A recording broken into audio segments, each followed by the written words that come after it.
কবিগুরু রবীন্দ্রনাথ ঠাকুরের লেখা কবিতা বাঁশি। কিনুগোয়ালার গলি, দোতলা বাড়ির লোহার গড়াদে দেওয়া একতলা ঘর পথের ধারে।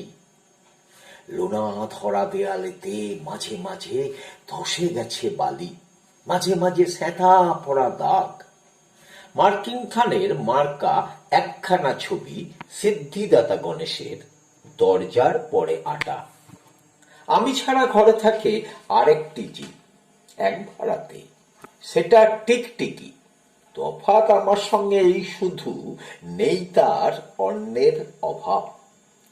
বেতন 25 টাকা, সদাগরি আপিসের কনিষ্ঠ কেরানি। খেতে পাই দত্তদের বাড়ির ছেলেকে পড়িয়ে। শিয়ালদা স্টেশনে যাই, সন্ধেটা কাটিয়ে আসি।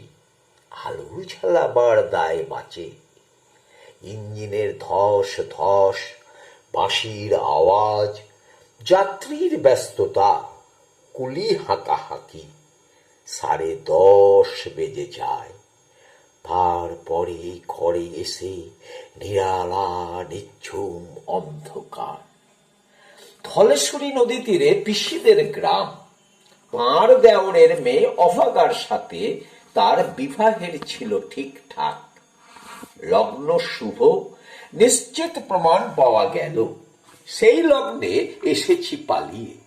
মেয়েটা তো রক্ষে পেলে, আমি তথই বচ। ঘরেতে এলো না সে তো, মনে তার নিত্য আসা যাওয়া। পরনে ঢাকাই শাড়ি, কপালে সিঁদুর। বর্ষা ঘন ঘোর, ট্রামের খরচা বাড়ে, মাঝে মাঝে মাইনেও কাটা যায়। গলিটার কোণে কোণে জমে ওঠে, পচে ওঠে আমের খোসাও আঠি, কাঁঠালের ভুতি, মাছের কানকা, মরা বিড়ালের ছানা, ছাই বাঁশ, আরো কত কি যে। ছাতার অবস্থাখানা জরিমানা দেওয়া মাইনের মতো, বহু ছিদ্র তার। আপিসের সাজ, গোপীকান্ত গোসাইয়ের মনটা যেমন সর্বদাই রসসিক্ত থাকে। বাদলের কালো ছায়া স্যাঁতস্যাঁতে ঘরটাতে ঢুকে, খুলে পড়া জন্তুর মতো মুছড়ায় অসার। দিন রাত মনে হয় কোনো আধ মরা জগতের সঙ্গে যেন আষ্টে পৃষ্ঠে বাঁধা পড়ে আছি। গলির মোড়েই থাকে কান্ত বাবু, যত্নে পাট করা লম্বা চুল, বড় বড় চোখ, শৌখিন মেজাজ, কর্নেট বাজানো তার শখ। মাঝে মাঝে সুর জেগে ওঠে এগুলির বিভৎস বাতাসে। কখনো গভীর রাতে, ভোরবেলা আলো অন্ধকারে, কখনো বৈকালে ঝিকিমিকি আলো ছায়ায়।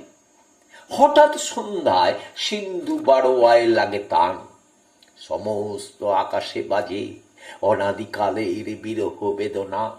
তখনই মুহূর্তেই ধরা পড়ে এ গলিটা ঘোর মিছে, দুর্বিষহ মাতালের পোলাপের মতো।